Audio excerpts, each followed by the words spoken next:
Fox News exclusive here. A government official confirming that at least a dozen email accounts handled the top secret information that they found on Hillary Clinton's server.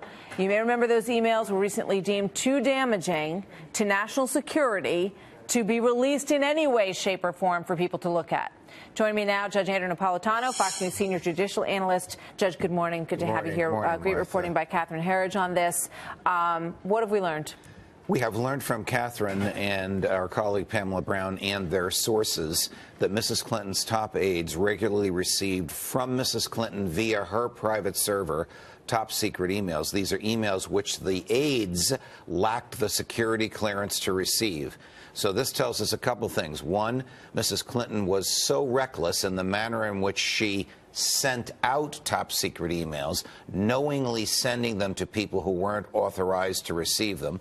We know, too, that their acceptance, discussion, and transfer of this is a felony. We know, three, that the FBI now has leverage. The Justice Department can indict her top aides and trade with them. What would they want? Testimony against Mrs. Clinton in return for a deal with them. This is the way the government works. Point. I mean, we're talking about Cheryl Mills, Huma Abedin, Philippe Reines. All of those names have come up, Patrick Kennedy, with regard to people who were in that circle. And one of the things that strikes me is that, you know, it appears that Hillary Clinton felt like she could run her own little, you know, sidebar to the government, right? She had, and they appear to have believed that within their circle, they had a circle of trust, that they weren't worried about passing this stuff around because they've all worked together and known each other very well, and that there was an understanding that was going to be okay. But that's not okay, is it? Well, no, it's not okay, because in the process of their exchanging top secret emails, like you and I might exchange emails about what studio I'm going to be in and when I'm going to have an interview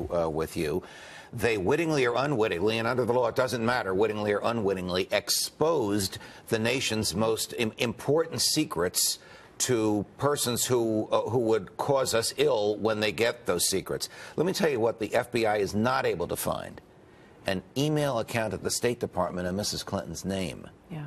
Mrs. Clinton used her private server for all of her governmental email. So that she claims that was completely legal. Well, it is certainly not legal for her to have caused top secret information to go to this non-secure site. And who did she talk to the top secret information with, aside from her aides? The president himself. The president himself is sending her an email, and he must see up there. It doesn't say state.gov. It says Clinton. So now the question becomes what the Department of Justice does and how much longer it's going to take for the FBI to make a conclusion from their investigation here. What do you think the time frame is? Jim Comey, the director of the FBI, told us in October he expected a recommendation by January 15th. That's a month ago. But in fairness to him and to the FBI, they keep going down these rabbit holes and they find more things to investigate.